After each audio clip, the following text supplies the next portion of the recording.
Hi guys, this is Steve Montgomery. This is part one of a two-part episode of our 20 most listened to metal bands of the 80s. So hang on, let's get started. Hey guys, welcome to Retro Media Talk Podcast. This is our first episode of 2023. And today, we're kicking it off with not a movie.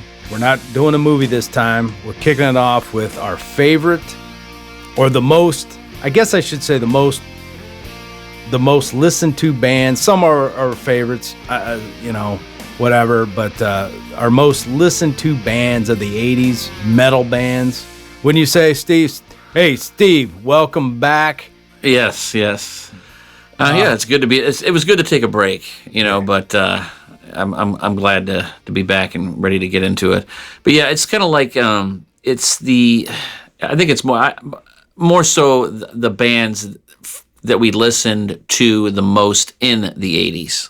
Right? Yeah. Is that what we decided we were going to do? Yeah, because it's so hard to pick, like, hey, what's your favorite bands of the 80s, or metal bands of the 80s? What we're going to do the metal genre, because that was my favorite genre, I guess, of the 80s, early on when I was younger, I was into pop, I was into oh yeah, I loved all that early MTV new wave stuff, the new wave, the Cure and all that kind of stuff, all that pop, that 80s pop stuff, yeah. Depeche Mode, which was huge, in the it early, was. Yeah. And to be honest with you, I still love it, but yeah, we decided to do the metal genre because if we did, we could probably maybe later on we'll do different genres or whatever, but let's start off with the metal first. Right, because that's metal's where it's at, honestly. I mean, back then for me, metal were pretty much from like 84 to all the way to maybe like 92 ruled. Yes. Those years. There's no question about it. Yeah, I wasn't a big metalhead in the early 80s. It just kind of like took off. I think I guess well, wait a minute, but because I'll give you a little history how I fell in love with metal. But anyway, guys, welcome to the podcast, the first episode 2023. I hope everybody had a great new year. Lago, I didn't even get to ask you, Steve Lago, how was your New Year's? How was your Christmas? It was good. It was a little bit more laid back than previous years. I don't know why. There were some people that went, some family members that decided that they were going to go on a cruise instead of hanging around. So there was less people around for Christmas, and New Year's was pretty uneventful. We went somewhere early for dinner and stuff like that. But we were home. We were home before, way before midnight. Yeah. I don't even go out hardly anymore. But, it's cool. I don't mind just relaxing, whatever, watching a movie and whatnot. Too many crazies on the roads these days, so I don't care. Yeah. But, and that's about it. It's hard to believe it went so fast, in my opinion. It just, like, I don't know, Christmas just took off, It seemed like we had a lot of time, I would have liked to done a couple more movies, but we ended up on what the last podcast was Santa Claus the movie, and it was like the Santa Claus. The Santa Claus, yeah. And it kind of fizzled out 2022 on a not so great finale. Right. But we had to fit Christmas Vacation in before that because we're afraid to miss it. Like somebody would call, not do it, or what if one of us got sick then and couldn't do it? So it's fine. Next year we got some new movies that will that people may have been surprised we did not do, like Home Alone and stuff like that. But we'll catch it up next year. So Besides, I'm going to make a trip to the Home Alone house before I go there, before I do the podcast and stuff. Right. But anyway, getting back to the now we settled on for the 80s like 20 of our most well-known listened to bands, metal bands. Is that what list you came up with, the 20? Or did I picked, I started rattling them off, and I was like, well, it'll be easy, but then you start listening to them like, oh, I forgot this one, and I forgot this one. And so then I had a little bit larger list than 20, and then I had to really think about who I listened to more, and I narrowed it down probably from 30 to down to about 20. Yeah, because when we do the 90s, I actually picked 30 instead of 20 because the 90s was just too hard. But, this is our 20 that we most listened to. But let me see. When did you personally fall in love with metal music, and what band was it? If you can remember your first experience with metal. Probably, my first love, and it was Rat. It was Rat, 1984. Yeah. What is it, 84? Yeah, Out of the Cellar. Like yeah. Out of the Cellar album. When that album came out, prior to that, I was big. My favorite band prior to that was Hall & Oates. That's who I loved Hall & Oates, and I loved that kind of music. That's when but then when I heard Rat on the school bus, somebody had a boombox playing that, and I was like, what is that? And that's the album that captivated me, and it got my taste to change forever.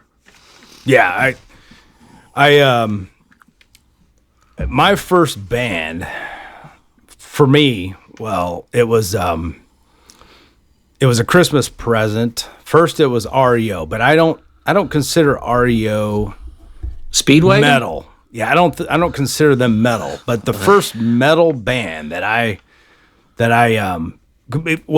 should say that when I got into rock and metal, whatever, I got a couple gifts, right? It was REO Speedwagon, and it was Def Leppard, and Def Leppard was really the band that changed me on the metal path. I would consider. What album was it? Was it the Pyromania? Yeah, Pyromania was the first album I got. And when I heard, like Foolin' and Rock of Ages, it just, I was sold, man. I mean, they just killed it, man. I mean, then I was just craving every other rock metal act there was, So, but that was my number one first experience.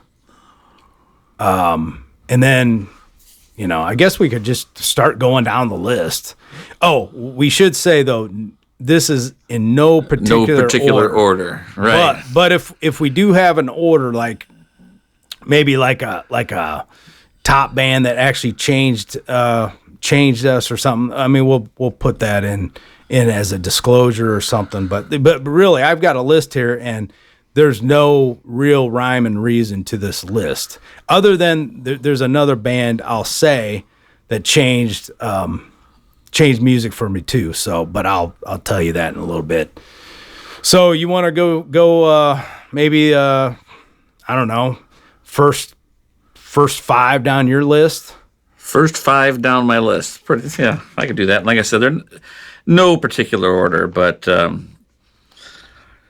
obviously I said Rat was like really the first hard rock band that I really got into, and I played the heck out of the Cellar, and then Invasion of Your Privacy came out, which was just which was a killer album, but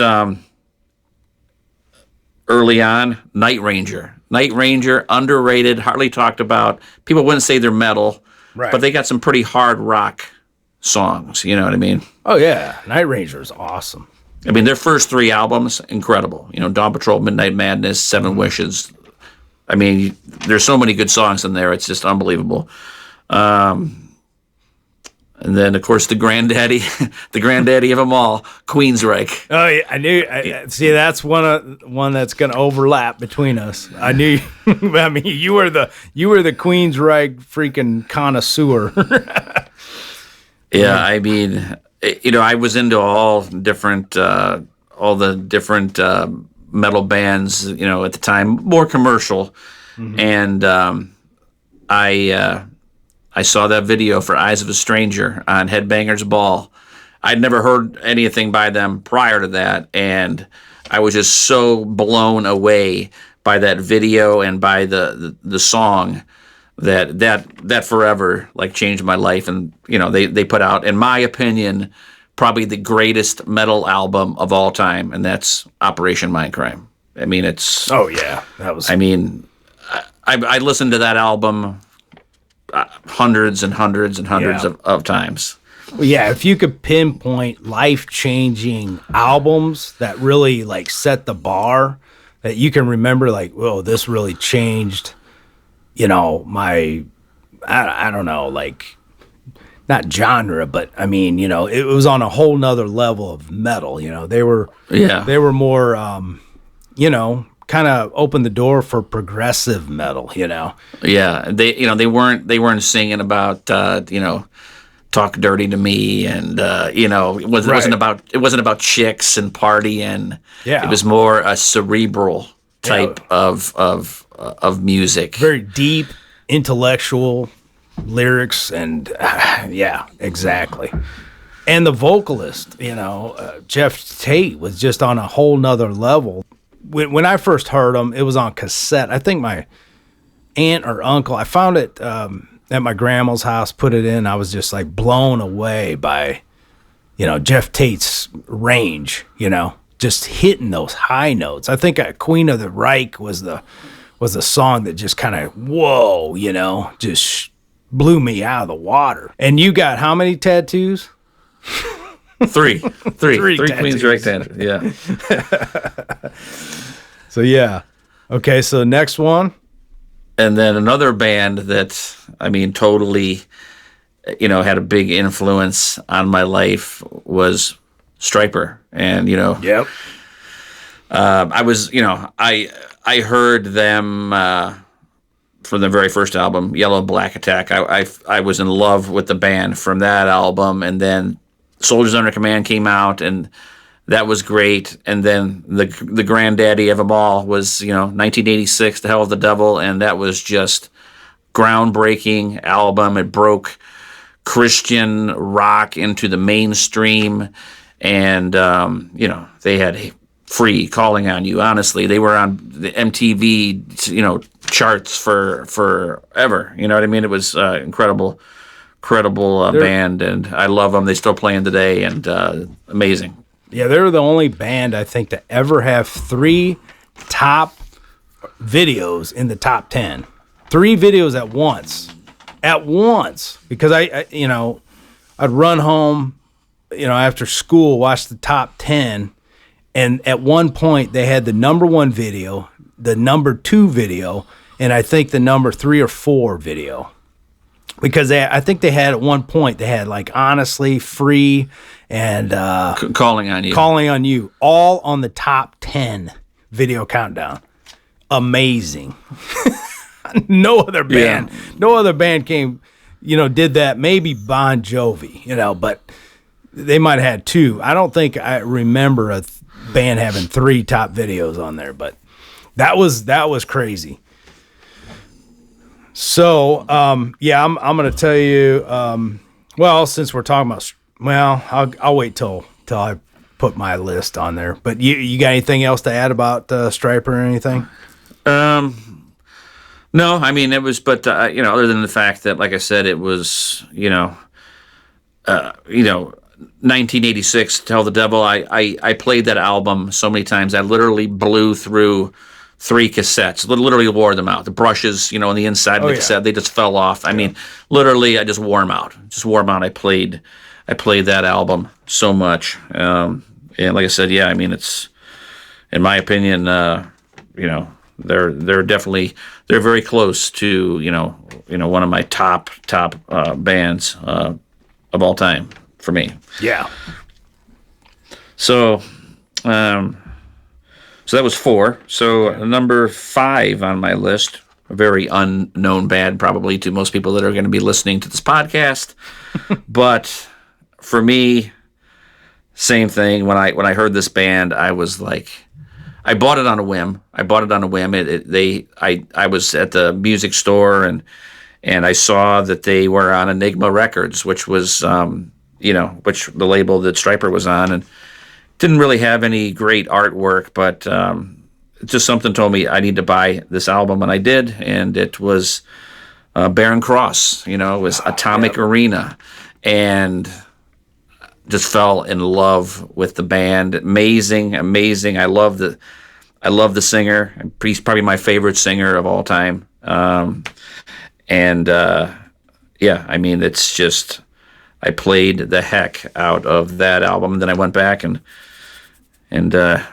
got the previous album, which I hadn't heard, and which was Rock for the King.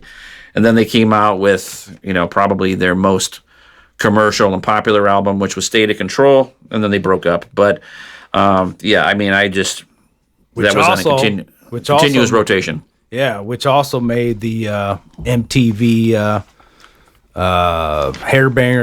Hairbangers Ball. They played the video on there. Not a ton, but they did play it on a rotation. But it, I did happen to catch it one time and record it. But you can find anything now. But yeah, they had a video for Imaginary Music, and they had a video for, I believe, Crying Over You. Yep. And that's another that's another band that's on my list too. That I'll get to. So that's my first 5. Okay. Well, in no particular order, except for the first 2 was Def Leppard, because it was my first metal experience. It wasn't my heaviest, but it was my first. And Def Leppard, when I heard, obviously, Pyromania, High and Dry, actually, I think I heard first, but I got it. I got Pyromania as a gift, and I wore the cassette out on that one. And then the second one that really changed my life was Dokken. And Dokken just, it was another thing. When I got Under Lock and Key, I got that on cassette. It never left my cassette player for like a year. It was just in constant rotation. So that was just, that was a life-changing band right there for me. I had to have everything they put out after that. Yeah, me too, actually. I figured Dokken, was that on your list too? Oh, it's definitely, for sure, it's on my list. I knew it would be, but that's what's so hard to do about these lists, Under Lock and Key, when you put it in there and it's that intro to Unchained, that down, it's just an awesome intro. It's kind of like dark, and then it just kicks in. Yeah, that album is absolutely incredible. There's really not a stinker on there. And it's same thing. That album was that was probably their high point. They had videos as well all over MTV. Yeah. Alone Again. Come on, I loved 80s ballads, and that ballad was just so powerful to me. I just loved it. But Under Lock and Key was my first album that I got from. Mine too. I might have got. My mom might have got it for me. I don't know. I can't remember. But I remember we went on vacation to Florida, and Dokken, Under Lock and Key was played nonstop. Even though I take a multivitamin, I also like to take superfoods. And the best superfood I found on the market that tastes just amazing is Brick House Nutrition Field of Greens. Real organic superfood. 1 scoop of Field of Greens gives you the full spectrum of colors with fruits, veggies, herbs, spices, and more. helps with your overall well-being by aiding in antioxidation, lipid metabolism, and glucose metabolism. Since Field of Greens is made from real foods, it's technically not a supplement. This is just pure whole foods, guys, and you can get a discount right now by using coupon code HEALTHYLIFE. Just plug that coupon HEALTHYLIFE before checkout in the coupon section and get our exclusive discount. You have to try Field of Greens from BrickHouseNutrition.com. And another band that's on my list, Judas Priest. And I think it was Turbo. Remember, Turbo Lover? That band? Or, that album.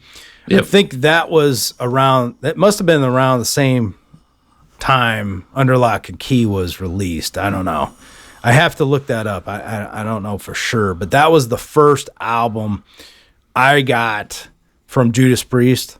Between those two albums, that's what I remember listening to all the time for, in Florida. And then, I'll get to the next band. But but they were also on my list. But I actually I fell in love with them. And people don't like the album, but Ram It Down. I remember I got Ram It Down, and I love that album. I played that a lot. Yeah, I think I got that late. I got it, I don't know, later on. After Turbo Lover. Was it Turbo or Turbo Lover? It was just Turbo, and then the song was Turbo Lover. Okay, yeah. That song had a killer hook to it, I don't know, something about that Turbo Lover. It just it had a lot of diehard Judas Priest fans though hate that song and hate that album. Yeah, right, because it was more commercial. So that was 3. The next one. Now the next one, I might as well just say Stryper 2, because Stryper was actually the first metal concert I ever went to. Stryper was actually the first, probably my second big exposure to metal, because since I was brought up in the church, and my parents didn't want me to listen to certain types of music. They did, but then certain things, I tried to buy a Kiss album, I think, one time, and they wouldn't let me. And what was the other one? It was, I don't know, there were so many metal bands that had, controversial type of artwork on for the time, and everybody related it to they're satanic. I strayed away from the Metallica, the Megadeth, all that stuff, because everybody kept saying, oh man, that's satanic, that's this, that. Of course they were all wrong, but that was the impression that those bands kind of had back then. They were kind of too dark, but nobody really knew where they were coming from until you really delved into the lyrics and stuff, and you found out they're not satanic at all. Quite opposite, But there was a lot of bands that were like that. So I never got into those bands back then. I was more into the more partying type of bands, and fluffy bands or whatever. And Stryper, when I first talked my mom into getting a cassette, because I loved the way they looked on the cover, because it was the first time I ever seen a Christian band that had full blown 80s teased hair, and looked like a metal band. Never heard them, didn't know what they sounded like, and got the cassette, and like you, I wore it out. Yellow and Black Attack, life changing, and it was crazy, man. It was the first time exposed to Christian metal, and I was, hey, it kept me out of trouble all through the 80s, for the most part. kept me on the stuff. I didn't get into drugs. I didn't drink. I didn't do any of that stuff. So it kept me kind of on the straight and narrow. Put a little striper on. I was just like, yeah, I ain't gonna do that. Right. But yeah, man, Striper was also the first concert. Well, not the first concert. First concert was Petra, which was another Christian band, but they were, you know who they are, obviously, but the audience may not. They were like a Christian rock, not Christian metal band. But that was the first concert I've been to. And then the second concert was Striper, and that was the To Hell with the Devil concert. And it was the loudest concert I've ever been to.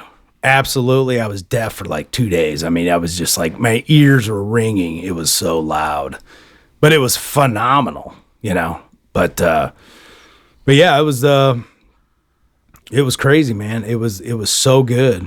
And let me just throw it out there. A sixth. That was four, right? That was four on my list. Mm-hmm. Let me throw my fifth one since it relates to it. My fifth band that I'm going to pick is Hurricane. Now, a lot of people are like, who's Hurricane? Well, Hurricane, the singer, is the singer for Foreigner now. Kelly Hansen, phenomenal vocalist. And I saw Striper with Hurricane, which was on the Enigma label. And dude, they were phenomenal. And they only had an EP out there. You know, it was like a 5-song album. And dude, I loved it. I mean, it had a killer ballad on there. Can't remember the name of it offhand, but yeah, so they were playing with Striper. So did you listen to Hurricane back then?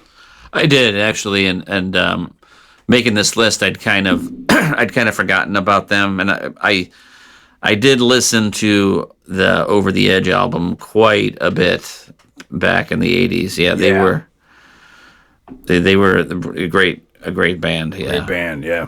So that's my 5. So go ahead and give us 5 more. Well, the next, like I said, in no particular order, the next band on the list is Tesla. Oh, man, I forgot about Tesla. And when I got the Great Radio Controversy on cassette, I was hooked. I mean, I had heard them on their first album, Mechanical Resonance, and Modern Day Cowboy, and that was all right. It was an all right song, but it didn't really grab me. I mean, I liked it, and Little Susie was on there, and so I liked the band. But what I got, Changes, Changes was on there, right? Song. But when Radio Controversy came out, they had just took it to another level, and it was amazing. And they had a string of hits off of their Love Song, and What was the real rocker on there, though? What was the real rocker on that album? Because I don't think I got that one till later on. I mean, I have it, but offhand I can't remember the real driving song on that album. Well, I don't know if there was like a big rocking hit song off of there. Yeah. But my favorite song on there, which was the rockin' song, was "Flight to Nowhere." Oh yeah. That was my favorite song on the album. But the "Lady Luck" was a good song on there. Of course, actually the big hit off there was, which I wouldn't say it's like a driving rocker song, was "Heaven's Trail." There's no way out. There's no way out. I love that song. That was that was an awesome song. But it had "Paradise," which was an awesome song too. Yep. "Making Magic" was awesome, and Troy Lucetta's footwork on there was incredible. Yeah, I mean there was so many good songs on there. Yeah. I played the heck out of that. It was great back in the 80s because, I would, everybody back then was, especially back in high school when everybody had their first car. Yeah. Everybody had their, souped up radio systems in there. Kids would be driving to school and you would hear music, they wanted to play music loud to be cool and stuff. So you would hear different bands people were playing, and you go home and watch MTV and you'd Headbangers Ball. So you would hear all these Metal Edge and Hit Parader. You had magazines out there of because metal was so big back then, and so whenever I would see an article about a new band I hadn't heard of, or I'd see him on Headbangers Ball, I'd be like, well, cool. I was a member of Columbia House, so I would just order it up, and it would come in the mail. Occasionally I would go to the mall if I really wanted something super fast, but I usually could wait. I would put my order in for Columbia House, it'd be there pretty quick, and then I would get it. Yeah. But so it was really cool back then to be able to get some music. And in Columbia House, actually, too, they would have their recommendation for the month if you ever belonged to them. Yeah. And a lot of times I would read the article, and they would talk me into getting the thing of the month, and usually they were spot on most of the time. Yeah. Yeah, I drove I was one of the first kids driving in the neighborhood, I had as far as having a car to drive. And I drove a Spider Mazda, if you ever know what that, I don't know if you knew what that car was, but anyway, I used to have probably the same as all you guys, or as a lot of people in the audience, two big house speakers in the back. Yeah. And, and all I kept doing was trying to figure out how I could add more speakers. So just, splicing the wire. And it's like, I wanted speakers like a drive-in hanging outside my window so I could just jam metal, It was, man, I tried everything. But, the stereo just wasn't powerful enough to drive a bunch of speakers. Drive on those speakers, but yeah. It was just cool, man. You wanted to jam your favorite band, or whatever you were listening to. Yeah. And it felt good. And then you grew your mullet and you had it blowing in the wind. That's it. I didn't really I guess a kind of a mullet. Mine was more like the feathered, the feathered, with my vent brush, and I would make sure it was nice and feathered back, and I had my little cheesy mustache starting to grow in on my neck beard. Yep. I was so mad though because I didn't want a mullet. I wanted a full head of one length long hair, and my mom was a hairstylist, and she said, no, mullets are in, whatever. I don't know if they called it that back then or whatever they called it. And it was like short on top, long in the back. And I'm like, no, man, I want it all one length, and I just kept getting that. I finally just had to, kind of put my head down or foot down. I said, no, I'm just going to grow it out because, the mullet look was just not good. And now I got to face my senior picture, whenever I look in my senior yearbook, it's me with a mullet and a half-assed mustache. Horrible. Gosh. If I could go back and change it, I would. Yeah, but a lot of people had. Oh, it was in. Don't get me wrong, but it's a bad style. Who came up with that, Yeah, I don't really remember a whole lot of actually people in the bands that had mullets, so I don't really know who made the mullet popular. I know. Who did? It's just stupid. It's a stupid... And it came back, though. It came back. Yeah. It's cool again, I guess. I don't know if it was ever cool or ever will be cool, but yeah. Oh, man. Yeah. But we like long hair. Don't get us wrong. We both got long hair now again, but, What's left of it? Yeah, we're hanging on to it as long as we can. So what was that? That was your... That was number 6. 6? Okay. Hey guys, what's up? This is Steve Montgomery from Retro Media Talk. Hey, I just want to let you know I got a new album out called Night Sky. If you like ambient, cinematic type music, a little synth wave mixed in with some of the tracks, hey, check it out. It's available on Bandcamp, Amazon, Spotify, and some other outlets. I also have a physical CD that you can order through the link in the podcast description wherever you're listening to. Thank you so much for your support. Steve Montgomery, Night Sky, out now. So the next one on my list is Dio. Oh, Dio, yes. Yeah, the first, the very first time I heard Dio, I was hooked. I was just hooked. Back then in the 80s, for whatever reason, I just loved the Dream Evil album. I just loved it. It had Could Have Been a Dreamer. It had All the Fools Sailed Away. It had Sunset Superman. But I mean, I loved all of the albums prior to that. Sacred Heart, Dream Evil. What do you call Holy Diver? I mean, just amazing. I just love Dio. I still love Dio today. Just a great, powerful singer.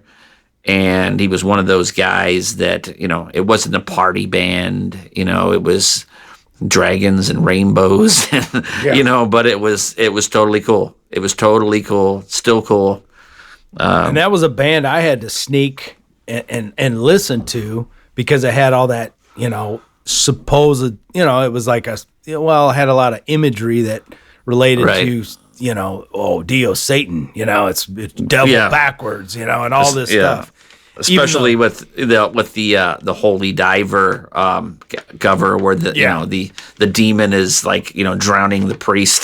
Mm-hmm. So I couldn't have that on my list. But I mean, if you see interviews with the guy, he's totally not that in any way, shape, or form. They associated his sign he did with his hands as, the mark of the devil or whatever, but that was all rubbish too. And the horns, horn symbol. I mean, we were all freaked out when somebody did the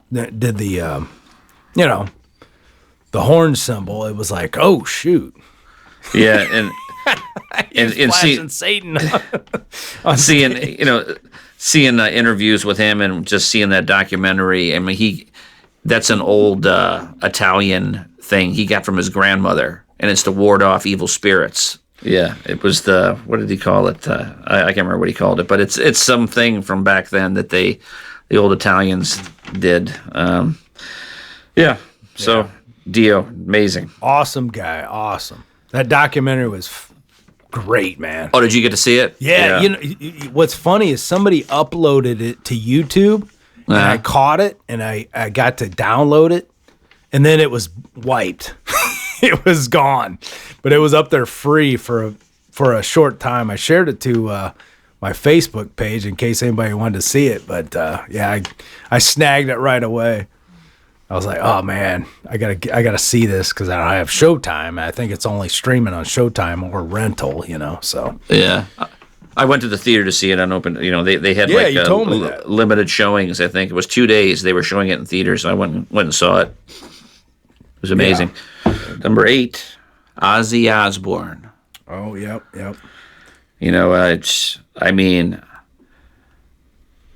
Bark at the Moon, incredible album. There's so many good songs on that album. The same thing, Ozzy got this rap that he was whatever. I don't know, some Satanist or whatever. Totally. Black Sabbath always had that reputation. Yeah. Bark at the Moon came out, and then of course The Ultimate Sin.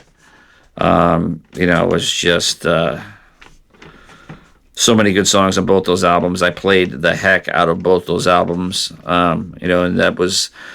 Then we had what was it? No Rest for the Wicked. That's when Zakk Wylde took over, and that was a good album too.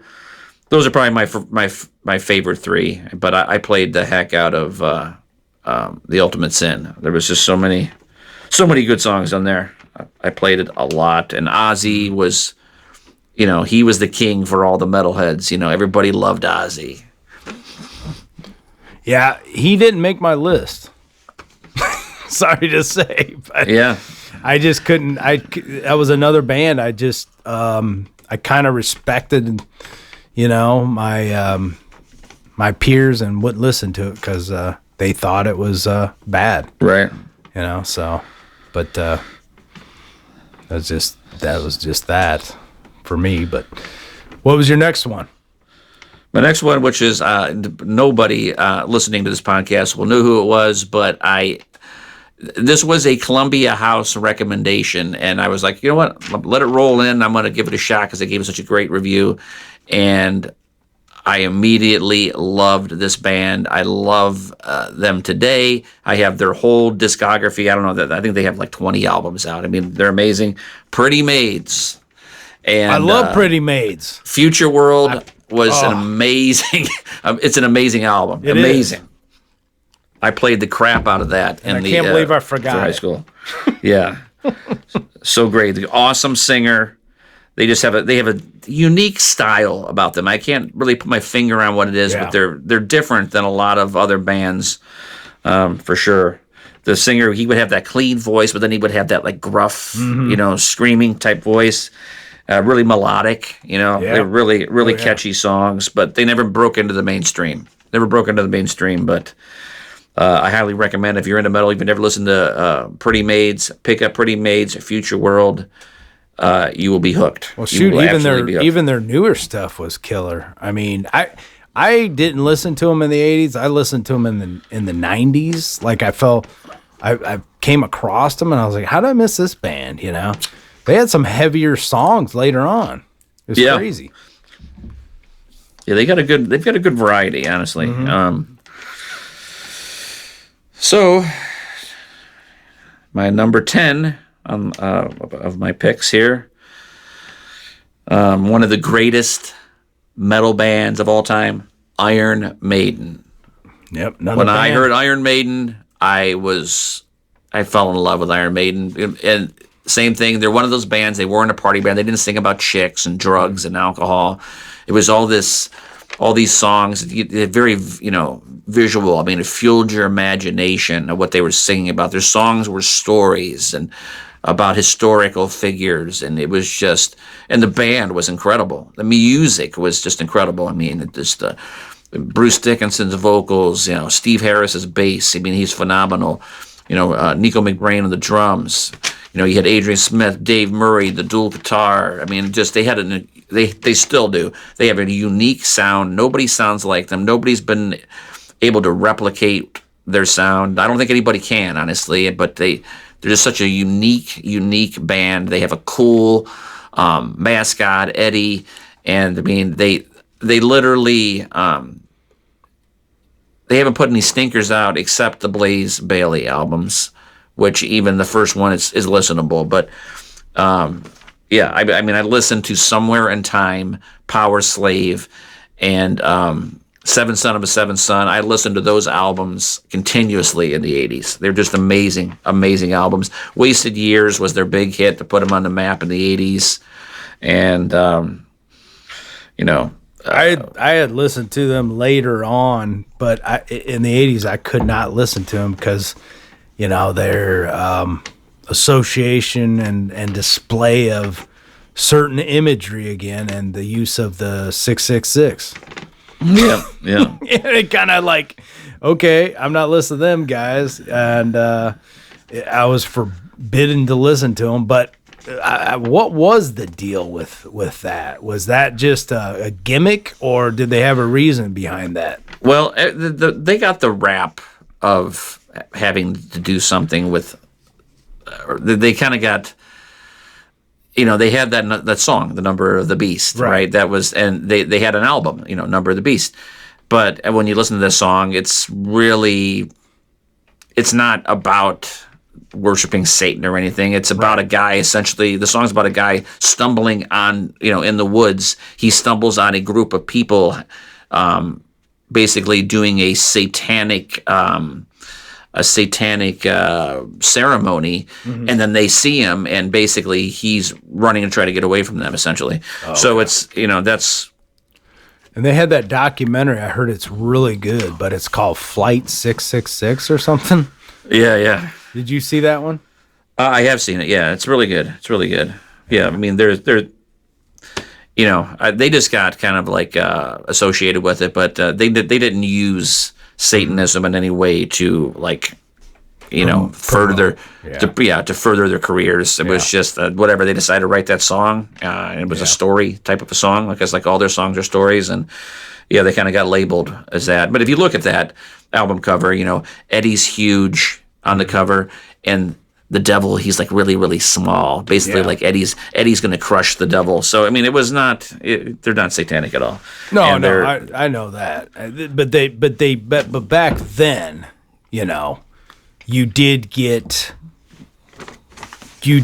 thrown a lot of like false information about these bands, and that was the thing. That went around. It's like, oh man, these were the like dark evil bands, the whole Metallica, Iron Maiden, all this stuff. But they weren't. They were completely opposite. Right. But they got that reputation just because people talked and made up shit, Yeah, for sure. Like I said, they're just an amazing band. I mean, they just they have 10-minute, Rhyme of the Ancient Mariner. That's like, I think it's like a 10-minute song. I mean, it's just it's incredible. It's just an incredible song. Just a great band, and they're not satanic, just for the record, and they're still making incredible albums to this day. And I just saw Bruce Dickinson in his little tour he was doing, where it was just basically a spoken word type tour where he goes in there and he just tells his life story. It was pretty awesome. It's like an hour and a half, and he just had cancer, right? Yeah, he had throat cancer. Yeah, and how's he doing now? Oh, he's completely recovered. And I was reading an article, and he said that after he recovered from throat cancer, he can actually hit notes and sing better than he had ever been able to sing. Wow. Imagine that. Yeah, and what's amazing is that he's one of those guys, and I think it's because, he doesn't, I don't think he smokes, and I don't really think he's a big party or anything. I mean, his voice is still so powerful. Wow. Just powerful. It's just, he's amazing. Well, back in the day, the only one close enough or in that style, not in that style, but kind of that more operatic vocal was Jeff Tate. I mean, Queensryche and Iron Maiden were the only ones that were kind of doing that sound, Queensryche was a different sound, but they both had that same, operatic type of voice. Right. And I loved Iron Maiden when I heard them, but I just couldn't listen to them. I was like, oh man, I want to listen. It was like taboo back then. It was like, I want to listen to Metallica. I want to listen to Megadeth. These were all the bands that, I was like kind of attracted to. I wanted to give it, I wanted to listen to, right. But they were just too dark, and I just like didn't do it, too dark as opposed to, this like nice little fluffy metal that, I could get away with listening to at home. It wasn't like that movie, with Kiss in it. I really like that movie. That movie's awesome. The Phantom of the Park? No, it was later on. It was like these kids were trying to get to the Kiss concert. It's Detroit Rock City. I love that movie, right? And that mom, she's a Christian, lady that breaking his albums and get rid of that double music, And I didn't live in a household like that by any means, but there were certain things just I didn't listen to out of respect, but later on I developed a nice taste for it, but But yeah, it wasn't like that. It wasn't so strict. I mean, I was jamming metal all the time, but shoot, they probably wouldn't even know what I was listening to. No. But I still respected them and didn't get go down that road. I didn't buy a Kiss album. I didn't do any of that. Even though I wanted to. Right. But I didn't, But some of these bands were probably worse than those bands because they were singing about sex, drugs, and right, and partying and girls and everything. But another band I didn't get into that might have made your list that had the pentagram imagery in there early on was Motley Crue. But I don't know. Is that on your list? It is. It is. Okay. We'll hold off on that one then. So was that your next 5? Yep. All right. Hey guys, do you want the ultimate iodine supplement? How about liquid B12? How about liquid turmeric in a herbal cold pressed tincture, never heated? The ultimate in detoxification. Pure, powerful, and potent liquid formulas in a raw herbal extract. Totally organic. Use our special coupon code HEALTHYLIFE at checkout at globalhealingorganics.com. Use coupon code HEALTHYLIFE. So some of these, I gotta admit, are late 80s, like the tail end of the 80s. Right. But I wore the heck out of these albums, right? So I got to include them, even though they kind of, they really, I listened to them throughout the 90s too, because the early 90s was just all, that was like the peak of hair metal back then. But I'll just go with it. Skid Row was another favorite of mine. When I first heard their debut, that was, when I first heard that, I was blown away by that one. I think that one came out, it was late 80s. I don't know if it was 88 or 89, probably 89. It was probably 88, if I had to guess. Okay. And I couldn't stand them when I first heard them. They had Youth Gone Wild on MTV, and I was like, I just don't get it. I don't get what the attraction is to this song. I thought the song stunk. And I finally got that album, and then when you listen to the whole album, there's so many good songs on there, and honestly, to me, that's the stinker. That's the stinker on the album. I don't know why that was like the debut one they wanted to put on MTV. I love that song. But anyway, I mean, could you? Is there any person that was featured on the front of Metal Edge more than Sebastian Bach? I don't know if I can. I don't know. He was on there all the time. I don't know. It was crazy. But I was so jealous of his hair. I mean, he had great hair. Oh yeah. He had. He had amazing hair. It was that super straight, super long down, almost to his belt loops. And he was a good-looking guy. He's a good-looking guy. And, I mean, he had the pipes, dude. He had the pipes. Yeah, he did. But, yeah, that was one. And then the other guy had the best chest hair I think I've ever seen and the best 5 o'clock shadow. And I was so jealous of his 5 o'clock shadow. I don't know if you can guess who it is. Well, I can guess, and you know what? I totally forgot them off of the list. You know who I'm talking about. Yeah. And what's crazy is that I played that album a lot, and he's to this day he's one of my favorite singers. But yeah, I totally left him off the list. Yeah, you're talking about Winger, Kip Winger. Yep. Kip Winger. Oh my gosh. Not to mention his perfect pearly white teeth. Oh my gosh, I know. They're unnaturally white. They're so white. It's crazy. It's crazy. But yeah, I mean, Winger, I don't know, man. That was he looked like a supermodel on there. I don't know but I mean, Winger was awesome, man. I mean, the first time it was me and Gallus. We're on a church trip at his church. I remember it to this day. And you were listening to 17? Well, I don't know who talked who into it, but he bought it. It was the Winger debut album. Yep. We didn't know what they sounded like. I think it just looked cool, you know. And we got on cassette, and we were jamming that sucker back on a church bus in a little boom box. I don't know how they let us play it, but we kept jamming that over and over again, and they let us play it. And, Well, the only song that's questionable is 17. Yeah, right. You know. Right.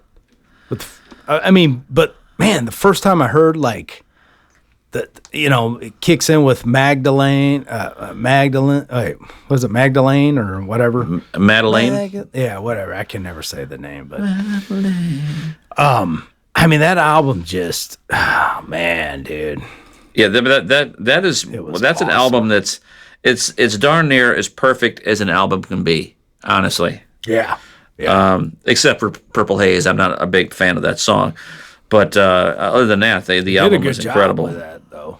They did a great job with that song. I mean, it came out in '88. According to here, it Madeleine. I don't know why I said Magdalene. Madeleine hit 27 on the mainstream rock Billboard charts back then. It's pretty good for a metal band, you know. But yeah, I mean, they had Higher and Higher. What was the other song? Well, that was a bonus track too. Oh yeah, yeah. But I mean, they had what was it? They had Hungry, Hanging On. That was my favorite, Hungry. I loved Hanging On. Oh yeah. But Hungry had just the kick butt groove, you know. When it kicks in, you know, I'm hungry, you know.